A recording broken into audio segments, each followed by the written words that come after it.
Selamat pagi. Pagi, Pak. Oke, sudah kelihatan presentasinya? Kelihatan, Widi? Kelihatan, Pak. Oke. Kenapa tidak ada yang bersuara ini? Jangan sampai Kelihatan, Pak, kelihatan. jangan sampai masuk baru tidak ada orangnya di depan komputer atau depan HP. Hadir, Pak. Hadir, Pak. Oke, hadir, Ji. Baik, sudah berapa nih? 15 orang ya. 15 orang dari 22. Ya, sudah lebih dari 50%. Kita mulai saja ya, untuk menghemat waktu. Barangkali ada yang menggunakan kuota. Ya, nanti terbawa percuma kuotanya. Baik, jadi untuk menghemat waktu kita langsung mulai saja pembahasan materi kita untuk hari ini. Jadi materi kita untuk hari ini itu adalah tentang pokok bahasan runtunan ya.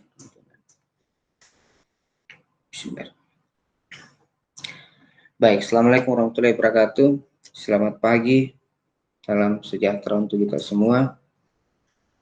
Ya, mudah-mudahan di hari ini kita masih diberikan kesehatan, ya, masih sehat-sehat semua. Amin, Pak, amin. Jadi pokok bahasan kita untuk hari ini adalah runtunan. Minggu lalu kita sudah melaksanakan kuis pertama ya. Kuis pertama di mana pokok bahasannya itu dari pertemuan pertama tentang pengantar algoritma, kemudian tipe data, lalu masuk ke nama, ya, dan masuk ke nama, operator, variabel, dan sebagainya. Nah, hari ini kita akan masuk ke struktur dasar algoritma yang pertama. Jadi, kalau masih ingat pertemuan yang sebelumnya, struktur dasar algoritma itu kan ada 3 ya. Yang pertama itu adalah runtunan, yang kedua itu adalah pemilihan, lalu yang ketiga itu adalah perulangan.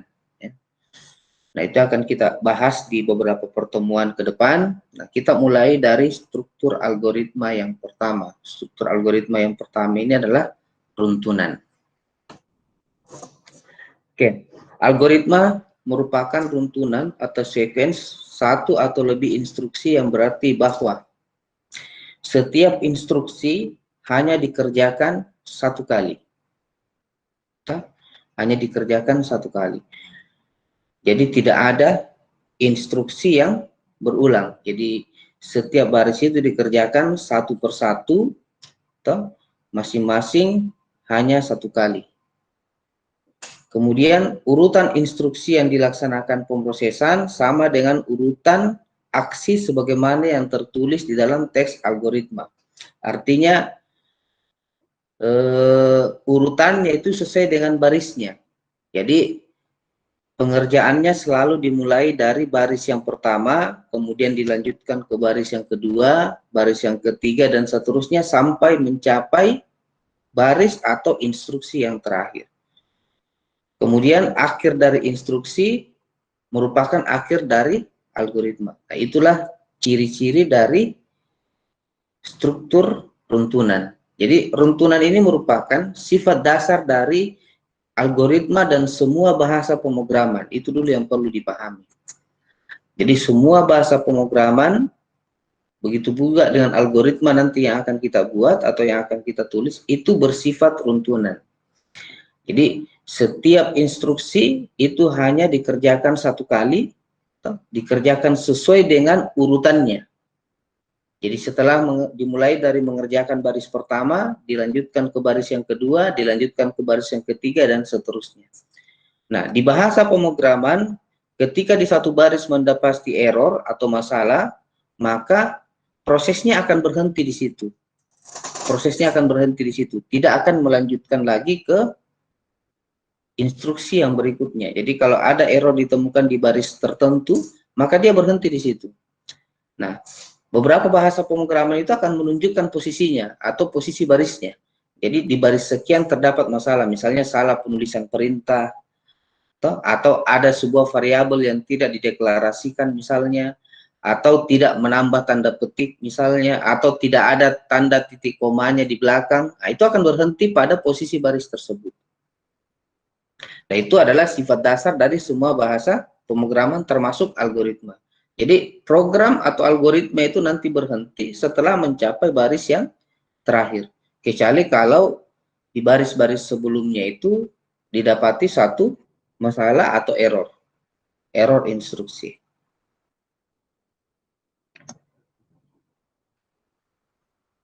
Nah, kita bisa gambarkan atau visualisasikan. Jadi misalnya kita punya 5 baris perintah A1, A2, A3, A4, dan A5. Jadi ada 5 buah urutan instruksi. Jadi di baris pertama itu ada instruksi A1, di baris kedua ada instruksi A3, dan seterusnya. Nah, proses runtunan itu akan mengerjakan mulai dari instruksi yang pertama dulu. Jadi tidak langsung ke instruksi yang kedua, tidak langsung ke instruksi yang ketiga, atau langsung ke baris yang terakhir, tidak. Selalu dimulai dari baris pertama. Jadi semua program itu kalau kita jalankan, atau kalau kita running, itu selalu mulai mengerjakan dari posisi baris yang pertama. Jadi tidak langsung dilompati sampai ke baris yang di bawahnya, itu tidak. Jadi kerjakan dulu A1. Nah, setelah A1 selesai dikerjakan, tidak ada masalah, lanjut ke instruksi yang A2. A2 selesai dikerjakan, lanjut ke A3. A3 selesai dikerjakan, lanjut ke A4. A4 juga selesai dikerjakan, lanjut ke A5. Nah, A5 ini kalau misalnya adalah baris terakhir atau instruksi terakhir, maka algoritma atau programnya akan berhenti, akan selesai. Jadi masing-masing hanya dikerjakan satu kali saja. Jadi selesai mengerjakan A1, tidak diulang itu A1-nya. Langsung lanjutkan ke A2. Selesai mengerjakan A2, kalau tidak ada masalah, tidak ada error di situ, lanjut lagi ke baris yang berikutnya. Jadi tidak dilompati juga. Jadi misalnya A2 selesai dikerjakan, langsung lompat ke A4, tidak dilompati. Jadi tidak akan ada baris yang dilompati di dalam bahasa pemrograman atau di dalam algoritma. Semua barisnya akan dikerjakan. Setiap instruksinya akan dikerjakan sesuai dengan urutannya. Dan masing-masing hanya dikerjakan satu kali.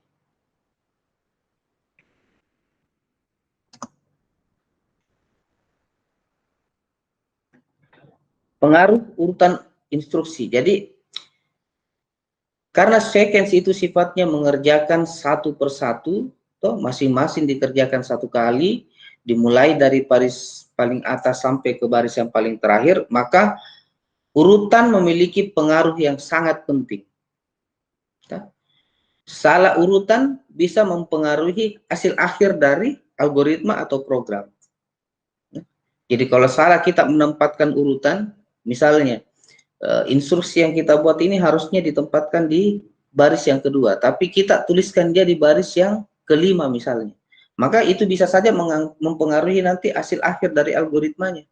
Bahkan bisa saja algoritma atau programnya itu akan salah tempatnya. Jadi pengaruh urutan itu sangat penting, ya, sangat penting di dalam algoritma dan program. Urutan instruksi yang berbeda di dalam runtunan itu dapat menghasilkan keluaran yang berbeda juga. Nah, kita buat contoh kira-kira seperti ini. Kita kasih contoh bagaimana pengaruh urutan itu di dalam algoritma. Nah, contoh kita buat satu algoritma, kita kasih nama runtunan 1. Kemudian penjelasannya adalah contoh algoritma yang menghasilkan keluaran yang berbeda jika urutan instruksi diubah. Deklarasi kita siapkan 2 variabel A dan B dengan tipe data integer, bilangan bulat. Kemudian di bagian deskripsi, baris pertama adalah kita mengisi nilai 10 ke variabel A. Jadi A-nya kita isi dengan bilangan 10. Kemudian bilangan variabel A-nya kita isi lagi dengan 2 dikali A. Jadi A yang lama ini nilainya 10, dikali dengan 2 berarti 20, diisikan ke A yang baru. Berarti nilai A yang lama itu akan terganti. Jadi yang tadinya nilainya A10 Begitu kita isi lagi A berikutnya, maka 10-nya diganti dengan 2 dikali 10. 20 dalam hal ini. Kemudian B kita isi dengan nilai A. Nilai yang ada di dalam variabel A kita berikan ke B. Berarti nilai B-nya itu akan sama dengan nilai A. Setelah itu kita tampilkan nilai B. Right B. Maka kita akan mendapatkan hasil akhirnya adalah 20. Hasil akhirnya 20 karena 2 dikali A 10 itu 20 dikasih ke A yang isinya 20 kita kasih ke B, berarti B-nya juga 20, kita tampilkan B, hasilnya 20. Jadi hasil akhirnya adalah 20 dari algoritma ini. Dengan urutan yang seperti ini. Nah, dengan urutan yang seperti ini. Oke? Nah, kemudian kita coba merubah salah satu urutannya. Kita ganti urutannya.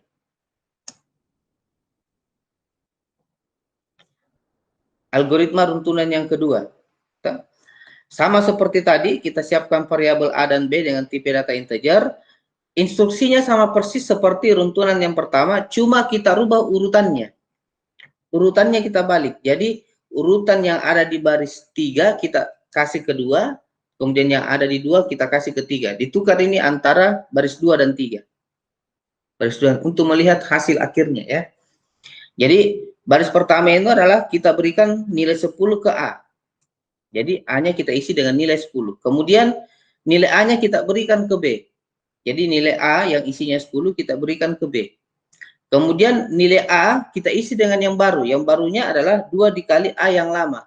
A yang lama ini adalah 10 dikali dengan 2 berarti 20, berarti kita isi ke variabel A.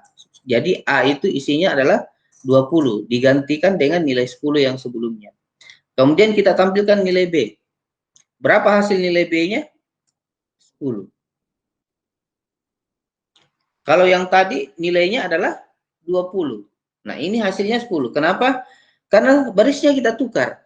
Jadi 10 ini kita berikan ke A, kemudian A-nya kita berikan ke B, berarti di sini B-nya nilainya 10 kan? Kemudian A-nya kita isi dengan nilai yang baru, tapi tidak akan mempengaruhi B. Tidak akan mempengaruhi B. Dia hanya mempengaruhi nilai A saja. Kemudian kita tampilkan nilai B, hasilnya 10. Nah, algoritma yang tadi sebelumnya runtunan 1 itu hasilnya adalah 20. Kita hanya menukar satu baris saja. Menukar satu baris. Baris 2-nya kita tukar dengan baris 3 urutannya. Maka hasil yang kita dapat salah. Hasil yang kita dapat itu berbeda dengan yang sebelumnya. Nah, di sini bisa kita simpulkan bahwa setiap urutan di dalam instruksi itu harus benar. Harus sesuai tempatnya. Karena kalau salah urutannya, itu akan bisa saja mempengaruhi hasil akhir, bahkan bisa saja hasil yang diharapkan itu tidak sesuai. Kalau tempat urutannya itu adalah tidak sesuai atau salah. Nah, itu contoh bagaimana pengaruh urutan instruksi di dalam algoritma atau program. Jadi kalau kita tulis algoritma atau kita tulis program, ya perhatikan betul-betul itu posisi barisnya. Posisi barisnya, karena itu bisa mempengaruhi hasil akhir dari yang didapat algoritma atau program.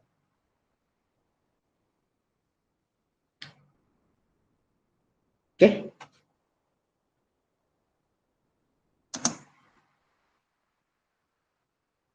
Baik. Kemudian, beberapa contoh algoritma runtunan. Ini akan ada beberapa contoh algoritma, 3 barangkali kalau saya tidak salah ingat. Algoritma yang pertama adalah algoritma tukar nilai. Masih ingat pertemuan yang pertama lalu? Di pengantar algoritma, di situ kita melihat memberikan contoh bagaimana algoritma itu tentang menukar 2 buah isi bejana, ya. Larutan A dengan larutan B, larutan A merah, larutan B biru, kemudian kita tukar. Bagaimana prosesnya menukar supaya larutannya tidak tercampur, ya kan? Supaya bisa mendapatkan algoritma yang benar. Nah, kita coba implementasikan ke sini, ke dalam algoritma dengan tukar nilai. Jadi, kita baca nilai A dan B dari piranti masukan, artinya kita input nilai A dan nilai B-nya, kemudian nilai A-nya kita tukar dengan nilai B. Kemudian hasil pertukarannya kita tampilkan kembali. Jadi nilai yang ada di A kita kasih ke B, kemudian nilai yang ada di B kita kasih ke A. Nah, kalau di algoritma yang dulu di pertemuan pertama yang lalu itu kan kita perlu siapkan satu bejana kosong sebagai tempat penampung sementara toh, supaya larutannya tidak bercampur. Nah, kita siapkan satu bejana kosong. Toh. Di situ kita tampung sementara mana yang akan kita tukar. Nah, sama seperti di sini. Kita siapkan satu variabel pembantu. Jadi kita siapkan dua variabel A dan B yang akan kita tukar, kemudian ada variabel C sebagai penampung sementara. Tiga-tiganya ini kita kasih tipe data integer, bilangan bulat. Kemudian kita baca nilai A dan B, read A dan B. Artinya kita akan menginput, memasukkan nilai A dan nilai B melalui keyboard. Artinya pada saat program dijalankan, baru kita input. Kemudian nilai A-nya kita kasih ke C. Jadi berapa nilai A kita berikan ke C. Setelah itu nilai B kita kasih ke A. Berarti A ini sudah berisi nilai dari B. Artinya nilai A yang lama itu akan tertimpa, hilang. Diganti dengan nilai B yang baru. Kemudian nilai B kita ambil dari nilai C.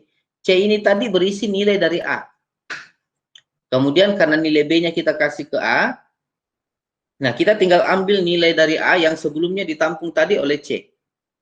Artinya nilai B ini akan berisi nilai dari A yang diambil dari C. Setelah itu, oh sorry salah ini ya. Ini harusnya write A, B. A, B ini bukan write C ya. Write A, B. Artinya tampilkan kembali nilai A dan nilai B. Maka kita akan mendapatkan hasil nilai yang sudah tertukar. Jadi misalnya tadi A-nya ini kita isi dengan 10, B-nya kita isi dengan 20. Begitu kita tampilkan kembali, kita jalankan algoritmanya, maka hasil akhirnya adalah nilai A-nya 20 dan nilai B-nya adalah 10. Oke, di switch nilainya.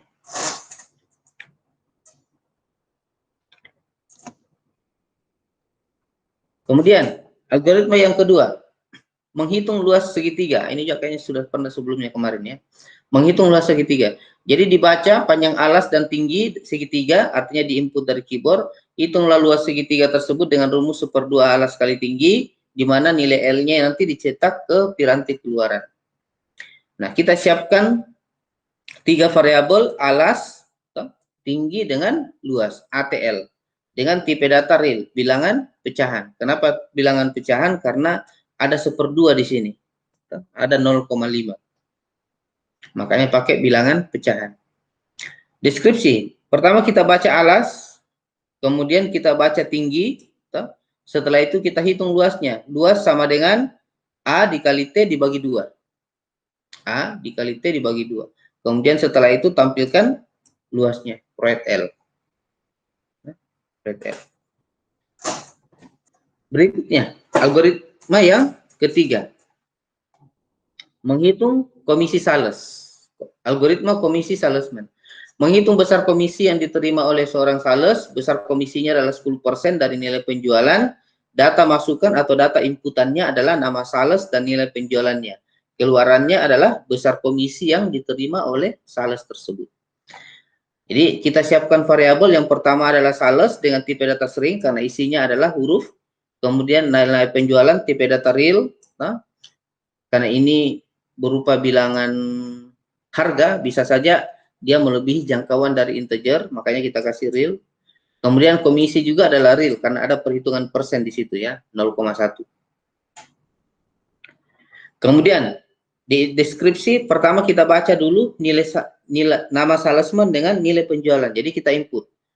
Kita read nama, masukkan nama, kita read nilai, masukkan nilai penjualan. Setelah itu kita hitung komisinya. Komisinya adalah 10%, 0,1 dikali penjualan. Nah, ini yang perlu diperhatikan. Di dalam algoritma dan bahasa pemrograman itu tidak dikenal simbol persen ya. Jadi jangan kalau kita mau menghitung persen, kita gunakan 10 baru pakai simbol persen di belakangnya. Itu tidak akan dikenal itu. Tidak dianggap sebagai 10%. Di beberapa bahasa pemrograman, persen ini malas, dia mewakili simbol tertentu, bukan mewakili per 100.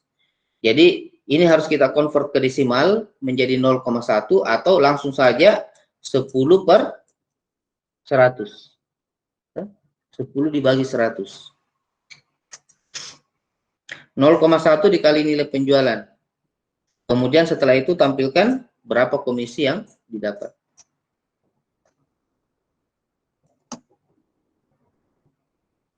Yang terakhir, algoritma gaji karyawan. Jadi menghitung gaji bersih karyawan di mana data masukannya adalah nama karyawan dan gaji pokok bulanan.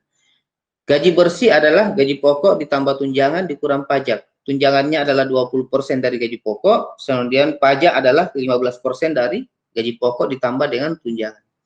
Jadi kita siapkan variabel, ada nama karyawan dengan tipe data string, ada gaji pokok, tunjangan, pajak, dan gaji bersih dengan tipe data real. Bilangan pecahannya. Jadi kalau yang berkaitan dengan harga, angka atau currency, mata uang, maka sebaiknya gunakan tipe data real, ya. Bahkan di beberapa bahasa pemrograman itu ada tipe data currency sendiri untuk mata uang. Kemudian di bagian deskripsi, pertama kita baca dulu nama karyawan dan gaji pokok. Jadi di input nama karyawannya, di input gaji pokoknya, di read. Setelah itu kita hitung tunjangan. Tunjangannya adalah 20% dari gaji pokok, berarti 0,2 dikali dengan gaji pokok. 0,2 dikali dengan gaji pokok. Jadi kalau gaji pokoknya kita masukkan misalnya 5 juta, berarti 0,2 dikali dengan 5 juta. Itulah tunjangannya. Kemudian pajaknya adalah 15%. 0,15 dikali dengan gaji pokok ditambah tunjangan. Jadi ditambah dulu ini gaji pokoknya dengan tunjangan, setelah itu dikali dengan 15%. Kemudian kita hitung gaji bersihnya. Gaji bersih adalah gaji pokok ditambah dengan tunjangan dikurangi pajak. Nah, setelah itu baru kita tampilkan berapa gaji bersihnya. Nah, ini adalah contoh-contoh dari algoritma runtunan atau sequence. Jadi setiap instruksi yang kita tulis itu akan dikerjakan dari baris pertama sampai baris yang terakhir secara berurutan, dikerjakan hanya satu kali. Jadi kalau ada yang bertukar, maka itu bisa mempengaruhi hasil akhir. Tapi kalau ini yang bertukar, misalnya tunjangannya kita tukar dengan pajak, ya tidak ada pengaruhnya. Tidak ada pengaruhnya, karena masing-masing berdiri sendiri. Yang masalah itu kalau gaji bersihnya kita letakkan di atas. Nah, itu pasti akan salah hasilnya. Seandainya gaji bersihnya ini, rumus dari gaji bersihnya kita letakkan di atas, di baris yang kedua, maka hasilnya akan salah. Kenapa? Karena kita belum menghitung tunjangan, kita belum menghitung pajaknya, langsung kita hitung gaji bersihnya. Pasti hasilnya akan salah. Dalam hal ini tunjangannya masih 0, pajaknya masih 0. Padahal sebenarnya ada rumusnya untuk tunjangan dan pajak. Jadi kalau ini kita letakkan dia di atas, ya salah hasilnya.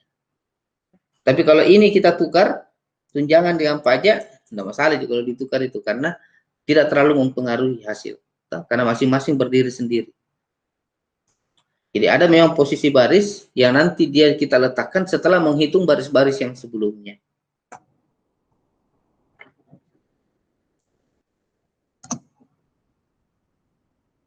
Oke, selesai untuk pembahasan tentang runtunan. Ada yang mau ditanyakan sampai di sini, silakan. Ada? Sambil saya absen kalau begitu.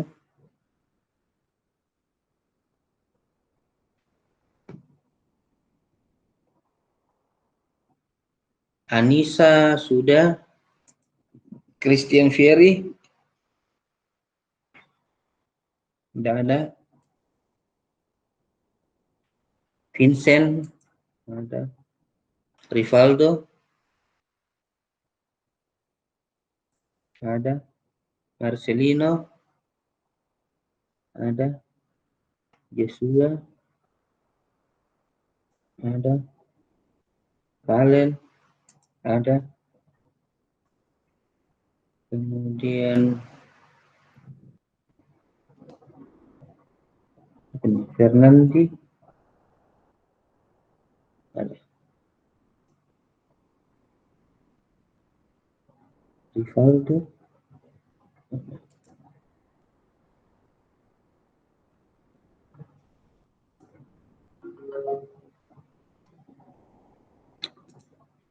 Nah, kemudian di bagian percobaan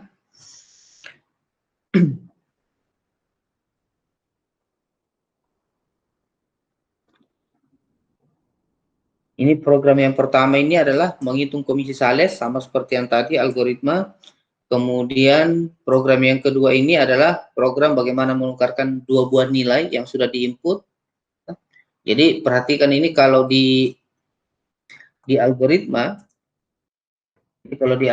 itu kita hanya menulis poin utamanya saja ya, input, proses, output. Jadi kita tidak perlu memperhatikan bagaimana masalah tampilannya kalau di situ. Tidak perlu, cukup proses intinya saja, apa yang diinput, apa yang dihitung, apa yang ditampilkan atau apa outputnya.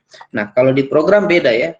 Kalau di program itu karena kita langsung melihat hasilnya, ya kita perlu memperhatikan masalah tampilan. Jadi misalnya kita bersihkan layar, kemudian kita kasih judul, atau kita kasih garis, bahkan mungkin bisa dikasih bingkai nantinya dan seterusnya. Jadi masalah tampilan, masalah interface itu perlu diperhatikan kalau kita sudah buat programnya. Tapi jangan lupa proses utamanya. Proses utamanya itu adalah input datanya, kemudian proses, setelah itu tampilkan hasilnya. Nah, pada saat ditampilkan juga hasilnya itu ya perlu kita lihat bagaimana bentuk tampilannya. Jangan sampai nanti ternyata desimalnya panjang sekali ke sana tuh. Padahal kita tidak butuh itu. Perlu diatur lagi tampilan. Tapi kalau di algoritma tidak perlu ya, cukup prosesnya saja. Jadi bisa saja di algoritma kita hanya tulis 4-5 baris, di programnya ya bisa jadi banyak barisnya karena ada masalah tampilan yang perlu kita lihat. Oke, program kedua tukar nilai, kemudian yang ketiga ini adalah menghitung gaji karyawan, sama seperti tadi. Nah itu kalau kita lihat hitung gaji karyawan ada berapa baris? 5 baris kita tadi, tapi begitu kita buatkan programnya ya bisa menjadi banyak barisnya. Kemudian yang ketiga itu adalah menghitung jarak dari A ke B, menghitung satu jarak dari titik A ke titik B, pakai rumus SQR di situ, pangkat, kemudian 4 baris. Untuk tugasnya ada 2. Yang pertama itu adalah menghitung nilai akhir, menghitung nilai akhir dari nilai tugas, kuis, mid, dan final. Jadi yang diinput nanti itu adalah nama siswa, input tugasnya, input kuisnya, input midnya, input finalnya. Setelah itu nanti dihitung pakai rumusnya ini. Setelah itu tampilkan berapa nilai akhirnya. Kemudian tugas yang kedua adalah membuat kalkulator sederhana. Jadi input 2 buah nilai A dan B. Setelah itu hitung hasil jumlahnya, hasil kurang, hasil kali, hasil bagi. Tampilkan semua hasil. Itu 2 tugasnya. Jadi yang diupload nanti itu ada 6 program. 4 dari percobaan, 2 dari tugas. Oke, ada yang mau ditanyakan silahkan. Bisa dituliskan di chat saja kalau ada yang mau ditanyakan. Atau mau bicara langsung lebih bagus juga. Pak. Ya. Yang tugas 2 itu nilainya diinput saat program berjalan? Iya. Oh, oke. Jadi pada saat program kita jalankan, dimasukkan nilai 1, nilai 2. Begitu kita enter, muncul nih hasil penjumlahan, hasil kurang, hasil kali, hasil bagi. Baik, ada lagi? Jangan lupa untuk absen ya di Classroom Google. Kalau Classroom Karismanya, enggak apa-apa, nanti biar saya yang absenkan. Yang di Classroom Google ini yang utama. Tidak bisa saya absenkan kalau di Classroom Google ya, harus absen sendiri. Kemudian kuisnya kemarin ada 1 orang yang tidak kumpul ya. 1 orang tidak kumpul. Regina. Kemudian dari tugas itu tugas 1 orang, tugas 2 juga 1 orang, tugas 3 juga 1 orang. Regina tidak pernah kumpul tugas ini. Sama. Tidak ada nanti nilai tugasnya. Lupalan ini ya. Oke, jangan lupa selalu dikumpulkan tugasnya ya, walaupun terlambat. Ya, walaupun terlambat. Daripada 0 nilainya, ya mending setengah. Ini tugas 4 sebentar ya, jam 10. Oke, ada lagi mau ditanyakan? Tidak ada? Aman Pak, aman. Aman? Oke. Mantap nih kalau begitu. Oke, jadi silahkan dikerjakan modul praktikumnya, modul 5, ya. Kemudian kalau sudah selesai, langsung di-upload di Google Classroom, toh, di laporan modul praktikum 5, dan jangan lupa untuk absen. Kalau sudah tidak ada, ya, kalaupun ada yang mau ditanyakan, nanti silahkan tanyakan melalui grup WA, kalau langsung dijawab beri saja. Kita akhiri pertemuan kita untuk hari ini, pembahasan tentang runtunan. Kita lanjutkan minggu depan. Minggu depan kita masuk ke pokok bahasan tentang pemilihan. Minggu depan. Saya akhiri. Assalamualaikum warahmatullahi wabarakatuh. Selamat pagi. Salam sejahtera untuk kita semua. Sehat-sehat selalu. Terima kasih, Pak. Terima kasih, Pak. Sama-sama. Waalaikumsalam.